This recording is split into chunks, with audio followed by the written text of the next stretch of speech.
you're sleep in your car, but it's against the law, so you sleep on the sidewalk. Yeah, I sleep on the sidewalk on a sleeping bag, and I'm trying to. I don't use drugs. I don't use alcohol. She had a job, she had a car, she had a daughter buckled into a car seat in the back. She did not have a ceiling. In most American cities in 2024, that last detail is enough to make everything else irrelevant. A 31-year-old woman in Texas was arrested at 2 in the morning for sleeping in her own vehicle in a commercial parking lot. Not for driving under the influence, not for trespassing on posted private property, not for anything she did to another person, for something she could not stop her body from doing. Sleeping in the one piece of property she still owned, with her 3-year-old daughter buckled into a car seat 3 feet behind her. She was not breaking into anything. She was not blocking traffic. She was unconscious in a parked car because her body had been running on 4 hours of fractured sleep per night for 13 weeks, and it finally shut down without her permission. The charges she faced could have separated her from her daughter permanently, and the act that put her in handcuffs was the same biological function every human body performs every 24 hours, whether it chooses to or not. She didn't become homeless on a single catastrophic day. Nobody does. It happens the way a bridge fails. One support gives, then another, then the whole structure looks stable from a distance until weight hits it. She worked food delivery through a gig app. No benefits, no guaranteed hours, no sick days, no employer who would recognize her face. The pay fluctuated weekly. Good weeks covered rent plus groceries plus gas. Bad weeks covered 2 out of 3. When her landlord raised the rent by $200 a month in the spring, the gap between income and survival widened past what flexibility could cover. She wasn't behind by thousands. She was behind by exactly the distance between what gig work paid in a slow week and what her landlord required on the first of every month. That gap expanded the way a crack rose through a windshield, slowly and then all at once. She burned through savings by May. She borrowed from her mother in June. By July, her landlord filed for eviction and she was out within 30 days. 3 syllables: eviction. Evictions function like a locked gate between a person and every future rental application, every background check, every landlord who runs a name through a database before returning a call. She had the car. She had her daughter. She had a phone, a charger, a cooler in the trunk, and a will to keep moving forward that had not broken yet. She told a reporter later that she did not consider herself homeless. She considered herself between places. The car was the between. She built a system. It wasn't complicated, it was relentless. And it worked until someone decided it shouldn't. 5:30 every morning, wake up before the parking lot got busy, convert the back seat from a sleeping area into a car seat configuration in under 4 minutes. She had the transition timed. Blankets folded and stored in the trunk. Window covers pulled down and stacked behind the driver's seat. Car seat repositioned and buckled. By the time anyone arrived for their morning shift, the car looked like it had just pulled in. Drive to a gas station restroom. Clean herself and her daughter with baby wipes and a washcloth. Fill a water bottle. Change clothes from a duffel bag in the trunk. She kept 3 outfits in rotation, laundered twice a week at a laundromat that cost her $6 each visit. By 7, the car looked like any other vehicle on the road, driven by any other mother running morning errands. Nobody could tell that was the entire architecture of her survival: invisibility. She drove for the delivery app from 8 until noon. Daughter in the car seat during shorter runs because daycare cost money she did not have, and leaving a child in a parked car was the exact charge that would later destroy her life. She calculated routes by length so the baby was never in the seat longer than 45 minutes at a stretch.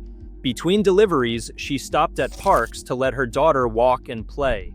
Afternoons, she parked at the public library, air conditioning, restrooms, outlets, internet, and a children's section where her daughter could sit on the reading mat while she applied for full-time work on a borrowed laptop. She submitted applications from the same table every day for weeks. The library staff recognized her and her daughter by name. None of them knew she lived in the parking lot outside. Library. At 4, she drove to whatever restaurant had the cheapest meal that came with air conditioning and a high chair. Dollar menu items, whatever was densest in calories for the price. She kept a cooler in the trunk with milk, juice, crackers, and fruit from the food bank distribution she attended every Thursday. Food bank. Evenings, she rotated between 3 parking locations. A Walmart lot where overnight parking went unnoticed among the trucks and RVS. A hospital parking garage where a vehicle could sit for hours without drawing suspicion. And a church lot where she had gotten quiet permission from a janitor who saw her once, understood immediately what he was looking at, and chose to say nothing to anyone else. She arrived after dark every night. Installed the window covers she had made from cut foam board and black fabric, friction fit into each window frame so the car looked tinted or empty from outside. She fed her daughter, warmed a bottle with hot water from the gas station thermos, laid the back seat flat, put the child in a collapsible travel crib wedged behind the passenger seat, read to her from a picture book by the light of her phone until the child's breathing slowed. Then she reclined the driver's seat as far as it would go and tried to sleep sitting at an angle because the back seat belonged to her daughter. Her feet swelled from sleeping semi-vertical night after night. Her lower back seized every morning. She told someone she slept in 90-minute cycles because the baby sometimes stirred and because staying asleep too long in one place felt dangerous, not physically, legally. A sleeping mother in a car with a child visible through the window attracts a very specific kind of attention in this country, and that attention only ever moves in one direction. 13 weeks she ran the system, 13 weeks invisible. Then she parked in the wrong lot on the wrong night and fell asleep too deeply to hear the knock. A store employee closing up noticed the car in the lot and called it in as a welfare check. A woman appeared to be unconscious in a vehicle with a small child visible in the back seat. It was a standard call, a reasonable concern from a reasonable person who almost certainly thought they were doing the right thing. 2 patrol officers arrived at 1:50 in the morning. They knocked on the driver's side window. She didn't respond immediately because her body had been operating on 4 hours of fragmented sleep per night for 91 consecutive days, and it had finally surrendered into the kind of unconsciousness that only sustained exhaustion can produce. The knock didn't register. They knocked harder. She jolted awake to flashlights flooding through the windshield and her daughter screaming in the back seat. The officers asked her to step out of the vehicle. She did. They asked if she'd been drinking. She hadn't touched alcohol in years. They asked where she lived. She didn't answer right away because the honest answer was the car, and the car was the thing they were standing next to. She said she was between housing situations. They ran her plates, they checked on the child. The daughter was clean, appropriately dressed, properly fed, securely buckled in a car seat rated for her age and weight, and showing no signs of distress other than having been startled awake by uniformed strangers with flashlights at 2 in the morning. Then they arrested her. The charge was child endangerment, a felony. The reasoning was that a vehicle is not an adequate living environment for a minor, and that by sleeping in the car with her daughter, she was exposing the child to unsafe conditions. Her daughter was placed with Child Protective Services that night. She was booked, processed, and released on her own recognizance the next morning. She walked out of the county jail at 7:45 in the morning without her child. Her car had been towed. Her phone was dead. She stood on the sidewalk outside the building that had just processed her for the crime of falling asleep, and she did not know where her daughter was. It took 4 days to get her daughter back. 4 days during which the system designed to protect children operated with the speed of a system designed to process paperwork. A court-appointed attorney argued that the child had not been harmed, neglected, or endangered. The daughter was fed, clothed, clean, and sleeping in an age-appropriate car seat at the time of the arrest. The vehicle was parked legally in a commercial lot. The mother was present, sober, and not engaged in any illegal activity. The attorney called it an overreach. The judge agreed conditionally. The charges were eventually reduced, then dropped, but the arrest remained on her record. The Child Protective Services case remained open for months, and for 4 days, a little girl who had never once gone hungry or uncared for slept in a stranger's house because her mother committed the crime of closing her eyes. She told a reporter later that those 4 days did more damage than 3 months of homelessness. The car was hard. Losing her daughter was the thing that nearly broke her. She said the worst part was not the arrest. It was realizing that the system she had been hiding from, the system she had structured her entire life around avoiding, could take her child, not because she was a bad mother, but because she was a poor one. Bad mothers leave. Poor mothers stay and build a system out of nothing to keep their children safe and then get arrested for the effort. What happened to her is not rare. It is not a glitch. It is not an overzealous officer on a bad night. It is the law working exactly as written in hundreds of American cities. Laws banning sleeping in vehicles have increased by 213% since 2006, according to the National Homelessness Law Center. That growth rate is faster than any other category of anti-homeless legislation on the books. Faster than camping bans, faster than loitering laws, faster than anti-panhandling ordinances. The country's fastest-growing criminal statute is aimed at people sleeping in their own property. In Palo Alto, California, sleeping in your own car carries a potential penalty of a $1,000 fine or 6 months in jail. Palo Alto has 15 shelter beds available for a homeless population estimated at 150 people. 15 beds, 150 people. The math does not require a calculator. It requires a conscience. In Dallas, citations for sleeping in public run between $150 and $300 per ticket. Most homeless people cannot pay those fines. Missing the court date because you have no address to receive the notice generates an arrest warrant. The warrant generates a criminal record.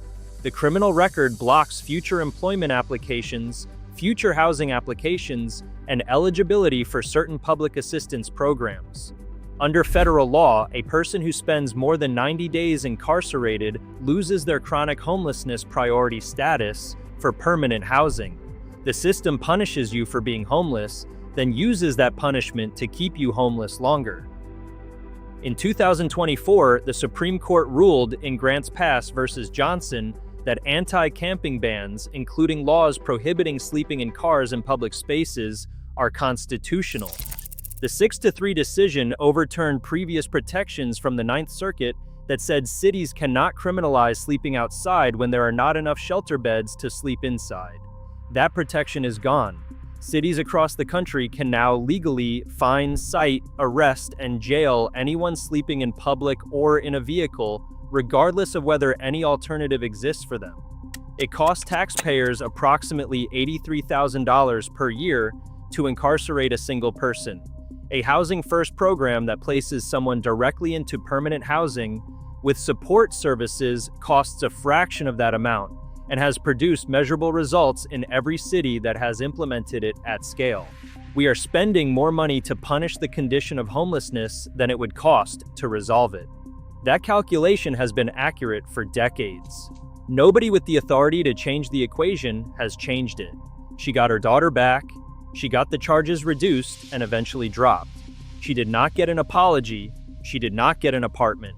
She did not get an explanation for how closing her eyes in a legally parked vehicle became a felony arrest that separated a mother from a 3-year-old for 4 days. 3 weeks after the arrest, she found full-time work through a staffing agency that didn't run a background check deep enough to flag the pending case. The library where she'd spent every afternoon during those 13 weeks helped her format a resume on the same public computer she'd used to submit applications while her daughter played on the reading mat 10 feet away. The librarian who printed it didn't charge her for the paper, small kindnesses from people who didn't know the full story but sensed enough of it to help without asking questions. 6 weeks after landing the job, a church-affiliated transitional housing program placed her in a one-bedroom apartment with a subsidized lease and a caseworker assigned to her file. Her daughter slept in a crib that night instead of a car seat. A real crib, stationary, with a mattress that didn't vibrate when the wind rocked the chassis. She slept in a bed for the first time in almost 5 months, horizontal, fully reclined. The swelling in her feet went down within a week. The back pain took longer. She told someone the apartment wasn't what saved her. What saved her was the fact that nobody arrested her again during those 6 weeks between losing her daughter and getting the keys. If she'd been stopped a second time, the Child Protective Services case would have escalated from investigation to formal proceedings. Her daughter could have entered the foster system with a case number and a timeline measured in months instead of days. The distance between a mother and her child would have gone from temporary separation to a legal battle she couldn't afford to fight. She survived homelessness. She barely survived the legal system's response to it. The difference between those two experiences is the entire point of this story. Laws banning vehicle sleeping increased 213%. Shelter beds didn't increase 213%. Affordable housing units didn't increase 213%. Wages didn't increase 213%. Just the punishment. Just the fines and the warrants and the records and the cuffs. One woman built a system from a car, a cooler, a library card, foam board window covers, and 4 hours of broken sleep per night to keep her daughter safe and fed and clothed and present every single day for 13 weeks. The system worked. Then a welfare check at 1:50 in the morning turned into a felony charge, and her daughter spent 4 nights in a stranger's house. Not because the child was hungry, not because the child was hurt, not because the child was alone, because poverty looks like neglect when you view it through a car window at 2 in the morning. And the law as currently written cannot tell the difference between a mother who abandoned her child and a mother who refused to. She keeps the foam board window covers in the hall closet of the apartment. She told someone she'd throw them out eventually. She hasn't. She can't explain why. Maybe because some things you build for survival don't stop feeling necessary just because the emergency ended. They sit in the corner of your new life, reminding you how thin the wall is between stable and not. How one missed paycheck, or one broken lease, or one raised rent could send her back to the parking lot with the covers and the cooler and the 90-minute sleep cycles and the constant fear that the next knock on the window would be the last one she'd answer with her daughter still in the back seat. If this changed how you see a car in a parking lot at night, subscribe so you catch the next one.